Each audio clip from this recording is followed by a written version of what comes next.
ఇప్పుడు ఆధోని మండలంలో జరిగినటువంటి కార్యక్రమం క్రైస్తవ్యం మరియు ఇస్లాంలో ఆచరణాత్మక సమాంతర విషయాలు అనే డివిడిని రిలీజ్ చేయవలసిందిగా నేను UIRC vice president Mohammed Khizar గారిని వేదికపైకి రావాల్సిందిగా ఆహ్వానిస్తున్నాను. అలాగే UIRC organising secretary Abdul Qayyum గారిని వేదికపైకి రావాల్సిందిగా ఆహ్వానిస్తున్నాను. అలాగే ఆళ్లగడ్డ డిఎస్పి గౌరవనీయులు ఈశ్వర్ రెడ్డి గారిని వేదికపైకి రావాల్సిందిగా ఆహ్వానిస్తున్నాను. అలాగే సిఐ ఓబిలేశ్వర్ గారిని వేదికపైకి రావాల్సిందిగా ఆహ్వానిస్తున్నాను. అలాగే ఎస్ఐ చంద్రశేఖర్ రెడ్డి గారిని కూడా వేదికపైకి రావాల్సిందిగా ఆహ్వానిస్తున్నాను. క్రైస్తవ్యం మరియు ఇస్లాంలో ఆచరణాత్మక సమాంతర విషయాలు అనే డివిడిని డిఎస్పి గారు రిలీజ్ చేయాల్సిందిగా కోరుచున్నాను.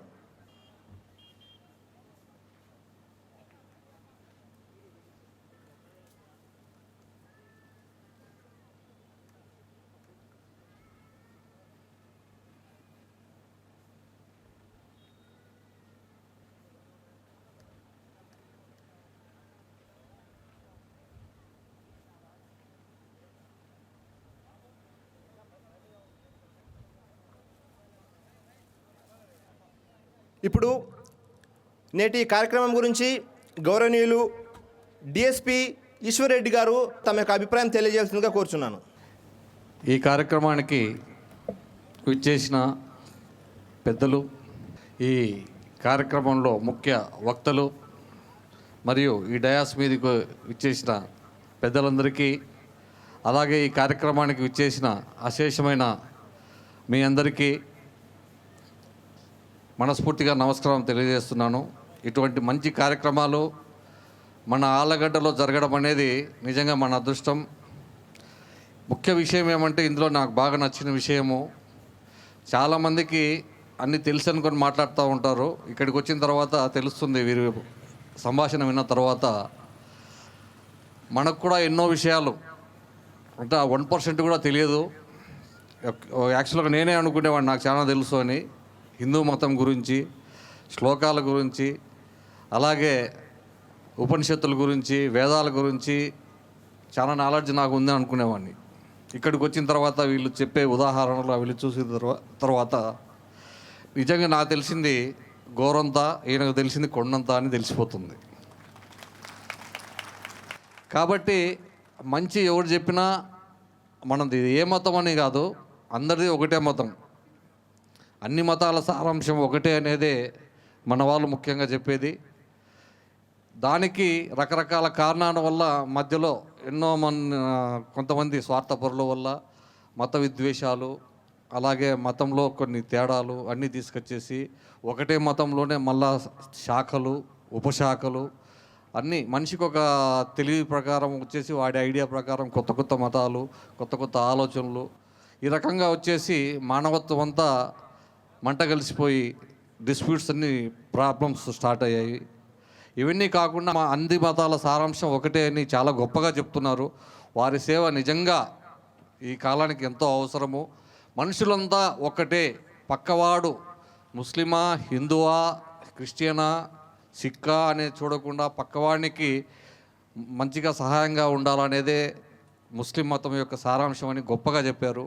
అలాగే మిగతా మతాల వారు, మిగతా హిందువులు కానీ, క్రిస్టియన్స్ కానీ, మిగతా మతాల వారు కూడా అసలు మత ప్రవక్తలు కానీ, మత గ్రంథాలు కానీ ఏం చెబుతున్నాయి అనేది కరెక్ట్ వ్యక్తి దగ్గర నేర్చుకొని కరెక్ట్ ఆ మతం యొక్క ఉద్దేశం తెలుసుకుంటే అసలు ఈ మత కలహాలు అనేటివే మన దేశంలో ఉండవు, ప్రశాంతంగా ఉంటుందని చెప్పేసి ఈ అవకాశం నాకు ఇచ్చిన అందరికీ నమస్కారం.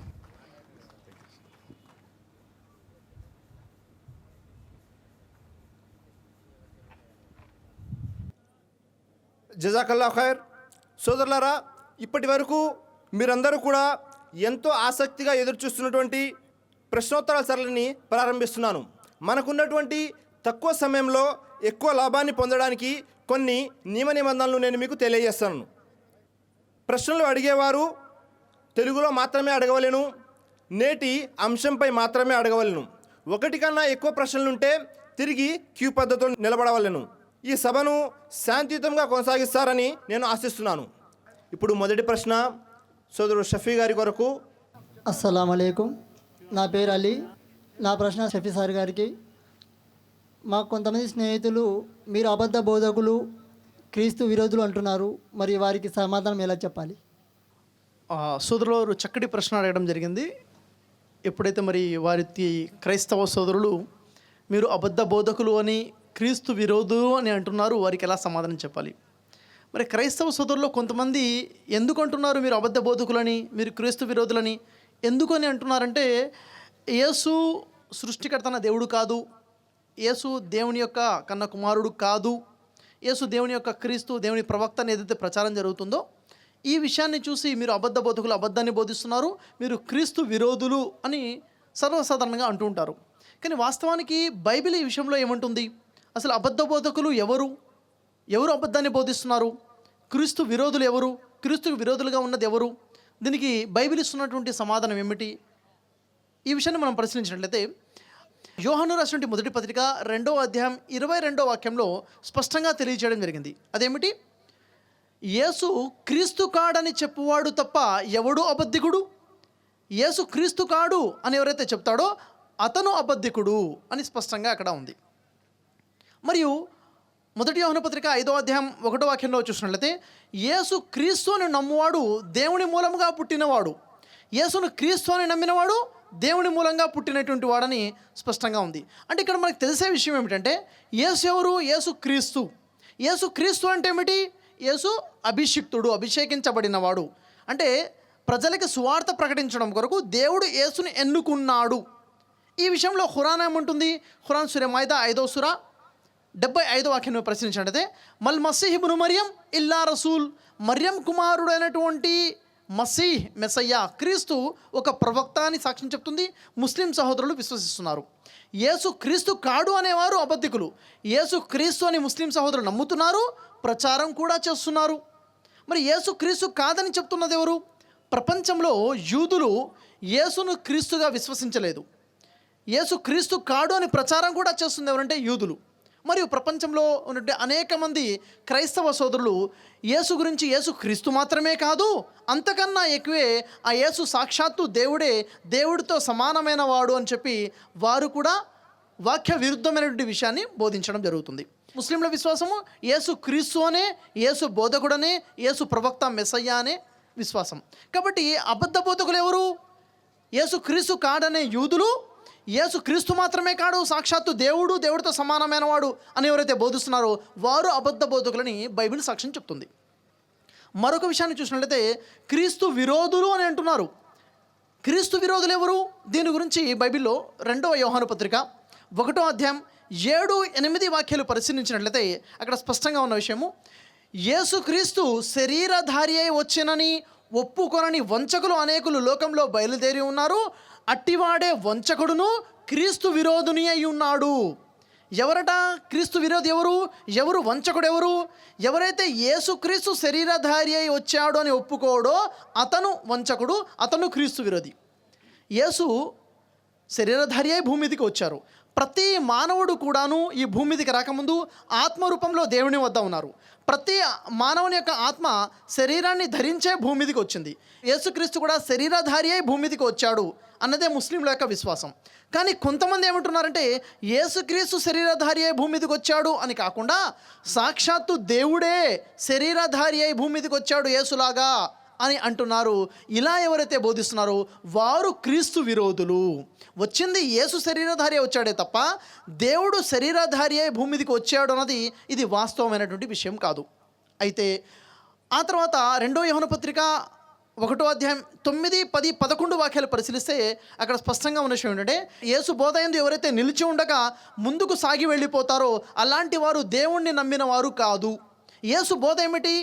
యేసువారు బోధించిన బోధ యోహాను సువార్త 17వ అధ్యాయం 3వ వాక్యంలో అద్వితీయ సత్యదేవుడమైన నిన్నును నీవు పంపిన యేసు క్రీస్తును నమ్ముటయే నిత్యజీవం. దేవుడు అద్వితీయుడు, పరలోకంలో ఉన్నాడు. యేసు వేరు, దేవుడు వేరు.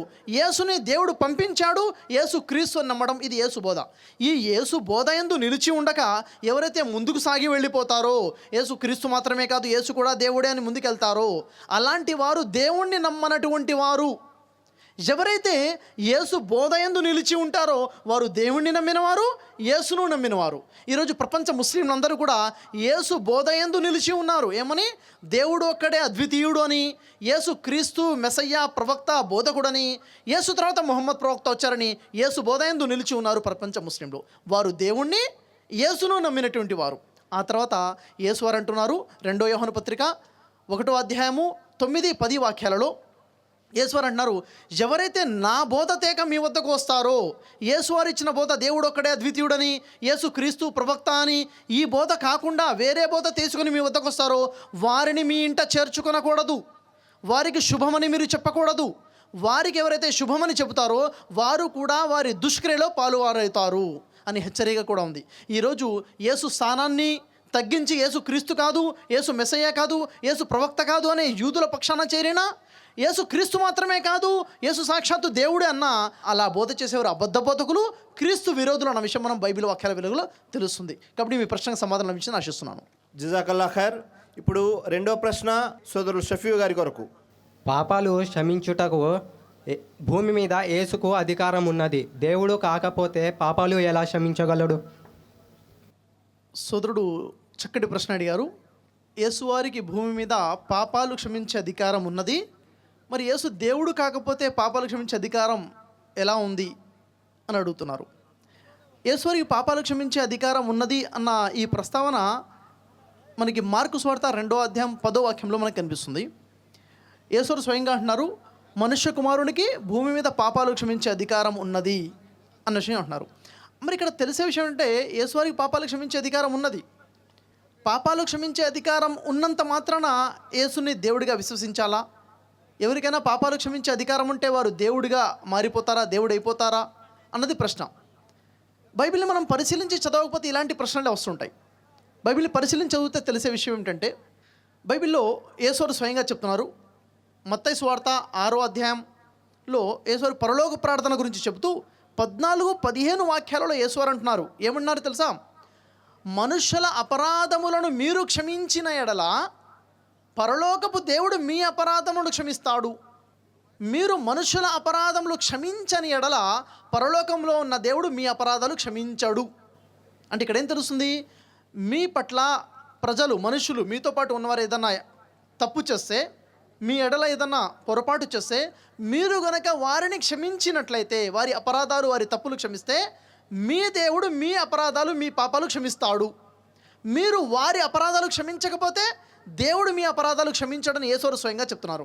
అంటే ఇక్కడ ఏం తెలుస్తుంది? మీకు పాపాలు క్షమించే అధికారం ఉందనే కదా. ప్రతి మానవుడి కూడా పాపాలు క్షమించే అధికారం ఉంది. వారి ఎడల ఎవరైనా తప్పు చేస్తే వారిని క్షమించే అధికారం ఉంది. అంటే ప్రతి మానవుడు కూడా దేవుడనేనా? ఎంత మాత్రము కాదు. మరి యేసువారు ఏమన్నారు? మీరు మనుషుల అపరాధాలు క్షమిస్తే నేను మీ అపరాధాలు క్షమిస్తాను అంటున్నారా? లేదు. మీరు మనుషుల అపరాధాలు క్షమిస్తే దేవుడు మీ అపరాధాలు క్షమిస్తాడు అని దేవుడి వైపు యేసువారు చెప్తున్నారు. అంటే ప్రతి మానవుడికి అపరాధాలు, పాపాలు క్షమించే అధికారం ఉంది. అయితే పరిధి ఉంది. ఇప్పుడు నేనున్నాను, నాకు పాపాలు క్షమించే అధికారం ఉంది. ఎవరికి? నా ఎడల ఒక వ్యక్తి తప్పు చేస్తే అతను నేను క్షమించవచ్చు. కానీ నా పాపాలు క్షమించే అధికారం నాకు పరిమితి ఉంది. ఒక పరిధి దాటి నేను క్షమించలేను. అందరి పాపాలను క్షమించే అధికారం నా దగ్గర లేదు.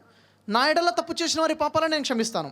అలాగే యేసువారు అంటున్నారు, యోహాను సువార్త 20వ అధ్యాయము 23వ వాక్యంలో యేసువారు తన శిష్యులతో అంటున్నారు, మీరు ఎవరి అపరాధములు, ఎవరి పాపములు క్షమించనిత్తురో వారి పాపములు క్షమించబడతాయి. మీరు ఎవరి పాపములు అయితే క్షమించకుండా వదిలివేస్తారో వారి పాపాలు క్షమించబడవు.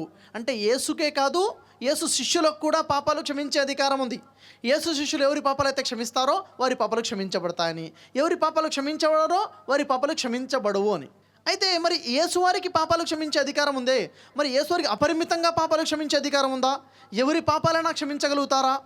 ఆయనకు కూడా పరిధి ఉందా అంటే లూకా సువార్త 23వ అధ్యాయం 34వ వాక్యాన్ని పరిశీలిస్తే యేసువారు స్వయంగా అంటున్నారు, తనను ఇబ్బంది పెడుతున్నటువంటి, తనను హింసిస్తున్నటువంటి యూదులను ఉద్దేశించి దేవుడితో అంటున్నారు, దేవా వీరు ఏమి చేయుచున్నారో వీరికి తెలియదు, వీరిని క్షమించుము, వీరిని క్షమించుము అని యేసువారు స్వయంగా దేవుడికి ప్రార్థన చేస్తున్నారు. క్షమించాల్సింది ఎవరు? దేవుడు. యేసువారికి అన్ని పాపాలు క్షమించే అధికారం ఉంటే నేను వీరి పాపాలు క్షమించేశాను అనాలి. కానీ దేవుడితో ప్రార్థన చేస్తున్నారు, వీరి పాపాలు క్షమించుము అని ప్రార్థన చేస్తున్నారు. అయితే సుధర్మహర్షులారా, మార్కు సువార్త 2వ అధ్యాయం 10వ వాక్యంలో యేసువారు ఏదైతే చెప్తున్నారో భూమి మీద పాపాలు క్షమించే అధికారం ఉందని, అసలు ఆ సందర్భం ఏంటి? ఆ మార్కు సువార్త 2వ అధ్యాయము 2 నుండి 10 వాక్యాలు మనం చదివితే అక్కడ సందర్భం ఏంటంటే, ఒక వ్యక్తి ఉంటాడు, అతను పక్షవాయు వ్యాధితో బాధపడే వ్యక్తి.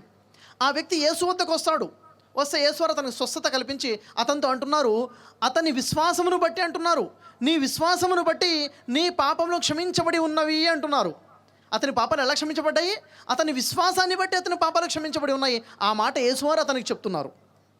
అర్థమైందా? ఉదాహరణకి ఖురాన్ గ్రంథము సూరే ఫుర్ఖాన్ 25వ సూరా 70వ ఆయత్ ప్రకారముగా అక్కడ అల్లాహ్ సుబ్హానహు వ తఆలా తెలియజేస్తున్నాడు, బిస్మిల్లాహిర్ రహమానిర్ రహీం, ఇల్లా మా తాబా వ ఆమన వ అమిల అమలన్ సాలిహన్ ఫఉలాయిక యుబద్దిలుల్లాహు సయ్యాతిహిమ్ హసనాత్ వ కానల్లాహు గఫూరర్ రహీమా. ఎవరైతే తాము చేసిన తప్పుల పట్ల పశ్చాత్తాపపడి విశ్వసిస్తారో, ఏమిటి ఉదాహరణకి ఇప్పటివరకు తెలియక దేవుళ్ళు ముగ్గురని, దేవుడు త్రిత్వమని, దేవుడు త్రియేకమని, మరియం కుమారుడైన యేసు కూడా దేవుడే అని తెలియక విశ్వసించారు. తెలిసిన తర్వాత వారు చేసిన తప్పు పట్ల పశ్చాత్తాపం పొంది దేవుడు ఒక్కడే అద్వితీయుడు, అల్లా మాత్రమే సృష్టికర్తన దేవుడు అని విశ్వసించి దాని మీద స్థిరంగా ఉండి సత్కర్మలు చేస్తారో అలాంటి వారి పాపాలను అల్లా పుణ్యాలుగా మార్చేస్తాను అని ఖురాన్లో ప్రకటించడం జరిగింది. ఇప్పుడు ఉదాహరణకి ఒక క్రైస్తవ సోదరుడు వచ్చేసి అతను ప్రకటించాడు అనుకోండి, నాకు తెలియక నేను దేవుడు త్రిత్వమని, మరియం కుమారుడు అనే యేసుని దేవుడిగా భావించాను, ఇప్పుడు నాకు తెలిసింది కాబట్టి నేను దేవుడు ఒక్కడే సృష్టికర్తన అద్వితీయుడు అల్లా అని, యేసును ప్రవక్తగా, ముహమ్మద్ ప్రవక్తను చివరి ప్రవక్తగా విశ్వసిస్తాను అని విశ్వసించాడు అనుకోండి. అతనితో నేనేమంటాను? నీ పాపాలన్నీ పుణ్యాలుగా మార్చబడ్డాయి అంటాను. అంటే అతని పాపాలని పుణ్యాలుగా మార్చింది నేనా? ఎంత మాత్రమూ కాదు. నాకు తెలుసు అల్లా అతని పాపాలు పుణ్యాలుగా మార్చాడు అని. కాబట్టి ఆ వాక్యం వెలుగులో నేను చెప్తున్నాను, అతని విశ్వాసమును బట్టి అతని పాపాలు పుణ్యాలుగా మార్చబడ్డాయి అంటున్నాను. అదే మార్కు సువార్త 2వ అధ్యాయంలో కూడాను 5వ వాక్యంలో యేసువారు అంటున్నారు, ఆ పక్షవాయువు గల వ్యక్తి యొక్క విశ్వాసమును బట్టి నీ పాపమును క్షమించబడి ఉన్నవి అని యేసువారు అంటున్నారు. ఇది దీనికి సంబంధించిన ఒక అవగాహన. పాపాలు క్షమించే అధికారము ఈ భూమి మీద ఎవరికి ఉన్నా అది ఒక పరిధిలోనే ఉంది. ఒక వ్యక్తికి ఉన్న పరిధి వేరు, ప్రవక్తలకు ఉన్న పరిధి వేరు. అందరి పాపాలు క్షమించే అధికారము కేవలం సృష్టికర్తన అల్లాకే ఉంది. కాబట్టి మీ ప్రశ్నకి సమాధానం లభించిందని ఆశిస్తున్నాను. జజాకల్లా ఖైర్. ఇప్పుడు సమయం ఎక్కువైనందున చివరి ప్రశ్న సోదరుడు షఫీ గారి కొరకు. నా పేరు రాజారావు. నా ప్రశ్న ఏమంటే, మత్తయి సువార్త 17వ అధ్యాయం 5వ వచనం చదివారు షఫీ సార్ గారు. అక్కడ అంత చదవలేదు ఆయన. ఈయన నా ప్రియ కుమారుడు అన్న మాట వదిలేశారు. అది వదిలేసి తర్వాత ఏం చదివారు ఆయన? ఈయన ఎందు నేను ఆనందించుచున్నాను, ఈయన మాట వినుడి అన్నారు. మంచిది, కానీ ఈయన నా ప్రియ కుమారుడు అన్నాడు. అక్కడ దేవుడే మాట్లాడాడు, ఈయన నా ప్రియ కుమారుడు అని యేసుల వారి గురించి చెప్పాడు. ఓకేనా? మీ పేరేం చెప్పారు సార్? రాజారావు గారు చాలా చక్కటి ప్రశ్న అడిగారు. మత్తయి సువార్త 17వ అధ్యాయము 5వ వాక్యం నేను మీ ముందు చదివి వినిపించాను నా ప్రసంగంలో. అదేమిటంటే, ఈయన యందు నేను ఆనందించుచున్నాను, ఈయన మాట వినుడి అని చెప్పాను. వారు ఆ పూర్తి వాక్యాన్ని చదువుతూ అంటున్నారు, ఈయన నా ప్రియ కుమారుడు, ఈయన యందు నేను ఆనందించుచున్నాను, ఈయన మాట వినుడి అనుంది, ఈయన నా ప్రియ కుమారుడు అన్న విషయాన్ని ఎందుకు మీరు తెలియచేయలేదు? చాలా చక్కటి ప్రశ్న అడిగారు. మరి ఈరోజు ప్రపంచంలో ఉన్నటువంటి అనేక మంది క్రైస్తవ సోదరులు మరియం కుమారుడైనటువంటి యేసువారిని దేవుని కుమారుడుగా ఎందుకు భావిస్తున్నారు అంటే ఈ వాక్యాన్ని ఆధారంగా కూడా తీసుకుంటున్నారు. వాస్తవానికి దేవునికి కుమారులు ఉంటారంటే స్పష్టంగా ఖురాన్ తెలియచేయడం జరిగింది. ఏమండి? లం యలిద్ వలం యూలద్, అల్లాకి కుమారుడు లేడు, అల్లాకి కుమార్తె లేదు, అల్లాకి సంతానం లేదు. సృష్టికర్త తన దేవుడికి కుమారుడు లేనే లేడు. మరి బైబిల్ ప్రకారంగా మనం చూసుకున్నట్లయితే, బైబిల్లో మనం చూసినట్లయితే మత్తయి సువార్త, మీరు చెప్తున్నట్టు మత్తయి సువార్తలను 5వ అధ్యాయం 9వ వాక్యంలో, సమాధానపరుచువారు ధన్యులు, వారు దేవుని కుమారులు అనబడుదురు అని ఉంది. దేవునికి కుమారులే లేరు, కానీ కుమారులు అనబడిన వారు ఉంటారు. ఎవరు? సమాధానపరిచిన వారు. అంటే దేవుడు ఏదైతే మార్గం చూపించారో, శాంతి మార్గము, ఆ మార్గంలో ఎవరైతే జీవితం గడిపారో వారు దేవుని కుమారులుగా పిలువబడతారు. అంటే దేవుని దాసులుగా పిలువబడతారని. అయితే కేవలము దేవుడు యేసును మాత్రమే నా ప్రియ కుమారుడు అని చెప్పారా? ఇంకెవరిని కూడా నా కుమారుడు అనలేదా అంటే అనేక మందిని కుమారుడు అని పిలవడం జరిగింది. ఉదాహరణ మీరు చూసుకున్నట్లయితే కీర్తన గ్రంథము 2వ అధ్యాయం 7వ వాక్యంలో దావీదుని దేవుడు నా కన్న కుమారుడు అనడం జరిగింది. ఏమన్నారు? నా కన్న కుమారుడు. యేసువారిని ఎక్కడ కూడా నా కన్న కుమారుడు అని బైబిల్లో చెప్పడం జరగలేదు. అదేవిధంగా మనం చూసుకున్నట్లయితే ఇర్మియా గ్రంథం 31వ అధ్యాయం 9వ వాక్యంలో ఎఫ్రాయిము నా జ్యేష్ఠ కుమారుడు అని దేవుడు తెలియజేయడం జరిగింది. జ్యేష్ఠ కుమారుడు ఎవరు? పెద్ద కుమారుడు ఎవరు? ఎఫ్రాయిము జ్యేష్ఠ కుమారుడు. అదేవిధంగా లూకా సువార్త 3వ అధ్యాయము 38వ వాక్యంలో ఆదాం దేవుని కుమారుడు అని ఉంది. అంటే కేవలం యేసు మాత్రమే కాదు, అనేక మంది దేవుని కుమారులు. ఉదాహరణకి యోహాను సువార్త 20:17 వాక్యంలో యేసు అన్నారు, నా దేవుడును మీ దేవుడును, నా తండ్రియును మీ తండ్రియును. ఆయన నాకు మాత్రమే తండ్రి కాదు, మీకు కూడా తండ్రియే. విశ్వాసుల అందరికీ కూడా తండ్రి దేవుడు. అవిశ్వాసులకు తండ్రి ఎవరు? సాతాను. తండ్రి అంటే దేవుడని, కుమారుడు అంటే దాసుడు అని అర్థం. యేసు దేవుని కుమారుడా, కుమారుడుని అనబడినవాడా? ఇది ప్రశ్న. దేవుడికి కుమారుడు ఎవడూ లేడు. యేసు దేవుని కుమారుడా, కుమారుడని అనబడినవాడంటే దీనికి లూకా సువార్తలో 1:32 వాక్యాన్ని చూసుకున్నట్లయితే యేసు గురించి ఉంది, ఆయన గొప్పవాడై సర్వోన్నతుని కుమారుడు అనబడును అని ఉంది. సర్వోన్నతుని కుమారుడు కాదు, కుమారుడని అనబడును. యేసు దేవుని కుమారుడు అనబడ్డాడు. అనబడిన వాడే తప్ప దేవుని కుమారుడు యేసు కాదు. అనబడిన వారు చాలామంది ఉన్నారు, దేవునికి కుమారుడు ఎవరు లేదు. ఒకవేళ దేవునికి కుమారుడు ఉన్నాడు అని అంటే అది చాలా ఘోరమైన విషయం. దీనికి అల్లా సుమంతలా హెచ్చరిస్తున్నాడు. మరియం 19వ సూరాలో 88 నుండి 91 వాక్యాలు మనం పరిశీలించినట్టయితే అల్లా హెచ్చరిస్తున్నాడు, వఖాలుత్తఖజ రహ్మాను వలదా, వారు అంటున్నారు కరుణామయుడైన అల్లాకి కుమారుడు ఉన్నాడని వారు అంటున్నారు. ఇది ఎంత ఘోరమైన విషయం అంటే అతి త్వరలోనే ఆకాశం బ్రద్దలైపోతుంది, భూమి పగిలిపోతుంది, పర్వతాలు పడిపోతాయి. దేవుడు ఎవరినో కుమారుడుగా చేసుకోవడం అనేది దేవుడు ఔన్నతానికి తగిన విషయం కాదు అని తెలియచేయడం జరిగింది. కాబట్టి సోదరులారా, మీరు పరిశీలించి చదవండి. లూకా సువార్త 1:32 వాక్యంలో యేసు సర్వోన్నతుని కుమారుడని అనబడును అని ఉంది తప్ప కుమారుడు అని లేదు. లేదండి యేసు ప్రియకుమారుడే అంటే యేసు ప్రియకుమారుడు అన్నమ్మండి, దావీదు దేవుని కన్న కుమారుడు అన్నమ్మండి, ఎఫ్రాయిం కూడా దేవుని పెద్ద కుమారుడు అన్నమ్మండి, ఆదాం కూడా కుమారుడు అన్నమ్మండి. ఇవన్నీ నమ్ముతారా అంటే లేదు, ఎవరు కుమారుడు కాదు, యేసు మాత్రమే కుమారుడు అంటే మరి వీరందరి గురించి ఏం చేస్తారు? బైబిల్ పరిభాషలో మత్తయి సువార్త 12:50 వాక్యం ప్రకారంగా మరియు మార్కు సువార్త 3:35 వాక్యం ప్రకారంగా తండ్రి అంటే దేవుడు అని, కుమారుడు అంటే దాసుడు, ఇష్టుడు అని. కాబట్టి మీ ప్రశ్నకి సమాధానం లభించి ఆశిస్తున్నాను. మీరు నా యొక్క ప్రసంగాలు తీసుకోండి, చూడండి. యేసు పట్ల విశ్వాసం 3 కాలాలలో అన్న సిడి, యేసు బోధనలో దేవుడు ఎవరు అనే సిడి చూడండి. దాంట్లో మీకు స్పష్టమైన ఒక అవగాహన మీకు లభిస్తుంది. కాబట్టి మీ ప్రశ్నకు సమాధానం ఇచ్చి ఆశిస్తున్నాను. జజాకల్లా ఖైర్. నేను వాలంటీర్స్తో కోరుతున్నాను సోదరుల వారికి యూఆర్సీ డివిడీలని బహుకరించవలసిందిగా. అయితే సమయం ఎక్కువ అయినందున ఈ కార్యక్రమం ఇంతటితో ముగుస్తుంది. ఈనాటి ఈ సభ ఇంత శాంతియుతంగా జరిగినందుకు నేను సర్వసృష్టికైన అల్లాహకు కృతజ్ఞతలు తెలుపుకుంటున్నాను. అలాగే ప్రత్యక్షంగా పరోక్షంగా సహకరించిన వారందరికీ కూడా కృతజ్ఞతలు తెలుపుకుంటున్నాను. ఇంకా ఆళ్లగడ్డ పోలీస్ వారికి కూడా కృతజ్ఞతలు తెలుపుకుంటున్నాను. ఇంకా ఆళ్లగడ్డ ముస్లిం యువకులు ఎవరైతే ఈ కార్యక్రమం ఏర్పాటు చేశారో వారందరికీ అల్లా ఇహపర లోకాల్లో గొప్ప ప్రతిఫలం ఇవ్వాలని కోరుకుంటున్నాను. సుబ్హానకల్లాహుమ్మ వ బిహమ్దిక అష్హదు అల్లా ఇలాహ ఇల్లా అంత అస్తగ్ఫిరుక వ అతూబు ఇలైక్.